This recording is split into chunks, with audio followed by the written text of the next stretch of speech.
5日连假过了，今仔台股一开盘就开价走价，一直落哦。早盘上济是落超过400点，收伫21002点哦，落344点。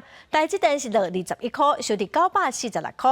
今仔新台票换美金哦，又搁起129块9角开盘是起2.9分。5日在年假结束了后，上半日8亿股市开价走价，早盘刷落超过300点。关节股台积电走势正弱，市单落到24.66条，影响大盘差不多128点。电子类股指数是落1.7%。可能进入到下半年，面对到电子股第3季的这种旺季的一个情形，我自己个人认为，以现在目前状况看起来，旺季不旺的可能性是非常非常高的。那所以呢，面对这样子的几个压力那反映在今天的台北股市上面，跌势就会相对比较重一些。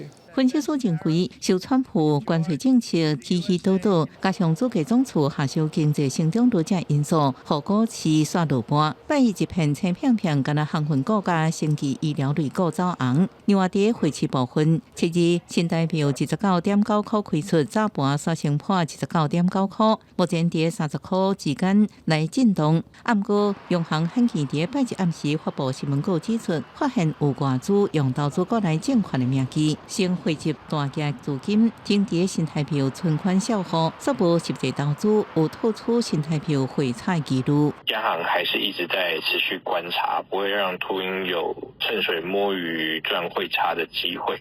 那当然少了一个变数，台币当然有可能就接下来比较稳定。外汇专家预测，目前台票一元伫29.8块到30.3块来盘整区间。未来应观察6月18登场的美国联准会宣布货币政策，最近拜登有重大突破，新台币恐计维持盘整。公司新闻采访报道。